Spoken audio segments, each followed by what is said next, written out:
We are every day hearing from more companies that are saying how and whether they are going to implement vaccine mandates, particularly given the guidance from the federal government. Rick Newman had the chance to talk to some company CEOs who are not going to implement those mandates. Rick is here with us now. Rick, and you had these conversations at the Milken Global Conference, which I believe just wrapped up yesterday.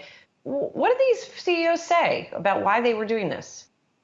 I moderated a panel discussion at the Milken Conference with 5 CEOs on the future of work of all these pandemic disruptions, what's going to stick and what's going to go back to pre-pandemic norms. And I asked each of them whether their companies have a vaccine mandate requiring all employees to be vaccinated against COVID. And none of these companies, none of them have a vaccine mandate for their workers. And I asked why. And there was a surprising answer, surprising to me anyway.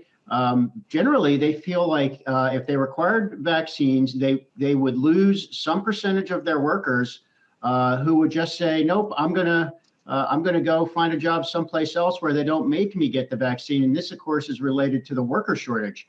Most workers can just jump from one company to another these days.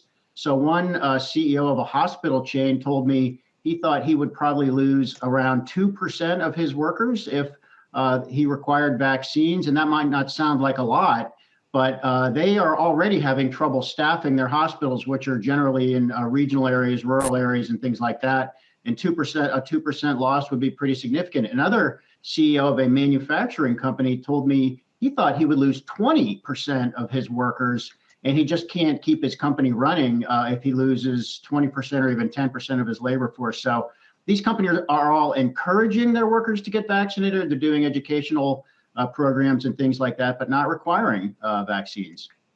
Well, I mean, frankly, that's pretty alarming if you're going into a hospital that the person who's working on you might not be vaccinated. Are they testing on a regular basis? Are they, how are they approaching this? I think they're doing everything they can to persuade workers to get vaccinated, short of requiring it.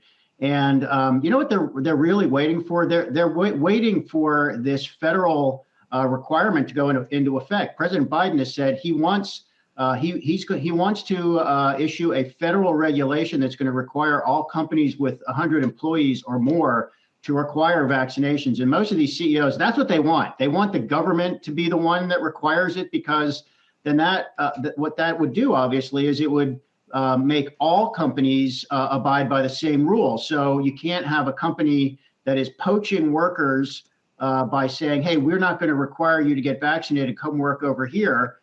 So that's sort of a differentiator between companies that these CEOs feel they don't want to make themselves vulnerable to. So they're waiting for a federal requirement. They think that would be a good thing in general. And there also are some state and local requirements so they do have to have everybody vaccinated in certain areas. So that's what they want. They want one rule that applies to every company the same, rather than having to make the decision themselves. That makes sense. Rick Newman, thank you so much. Sounds like a really interesting discussion. You can look to yahoofinance.com at some point to get some more details on that conversation.